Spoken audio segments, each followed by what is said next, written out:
ചേച്ചി എവിടെ പോണു മോനെ? ഞാൻ നമ്മുടെ റെസിഡൻസിന്റെ ഒരു പരിപാടിയുണ്ട്. +2 ഫുൾ എ പ്ലസ് പിള്ളേർക്ക് ഒരു ആദരവ് പോലെ പരിപാടിയുണ്ട്. ചോദിക്കാൻ പറഞ്ഞു നമ്മുടെ അമലിന് എത്ര എ പ്ലസ് ഉണ്ട്? അവന് 3 A+ 3 A ഉണ്ട് മോനെ. 3 A+ 3 A. എന്നാ ശരി ചേച്ചി, ഞങ്ങൾ അങ്ങോട്ട് പോട്ടെ.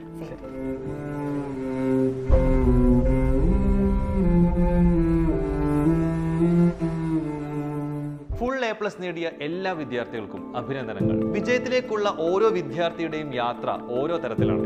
നിങ്ങൾ കടന്നു വന്ന വഴികൾ, നേരിട്ട പ്രശ്നങ്ങൾ, നിങ്ങളെടുത്ത എഫേർട്ട്, ഇതെല്ലാം അഭിനന്ദനം അർഹിക്കുന്നുണ്ട്, ആദരവ് അർഹിക്കുന്നുണ്ട്. എത്ര A+ ഉണ്ടെങ്കിലും ഇനി ഒരു A+ ഇല്ലെങ്കിലും ട്രിപ്പിൾ ഐ കൊമേഴ്സ് എക്സലൻസ് അവാർഡിലൂടെ കേരളത്തിൽ ആദ്യമായി +2 കൊമേഴ്സ് വിജയിച്ച എല്ലാ വിദ്യാർത്ഥികളും ആദരിക്കപ്പെടുന്നു. 2024 +2 കൊമേഴ്സ് എക്സാം വിജയിച്ച ഏതൊരു വിദ്യാർത്ഥിക്കും കൊമേഴ്സ് എക്സലൻസ് അവാർഡിന് വേണ്ടി രജിസ്റ്റർ ചെയ്യാം. പുരസ്കാരദാന വേദികളിൽ 3 ലക്ഷം രൂപ വിലമതിക്കുന്ന സമ്മാനങ്ങളുമായി ക്വിസ് മത്സരങ്ങളും സംഘടിപ്പിക്കപ്പെടുന്നു. Triple I commerce excellence award 2024.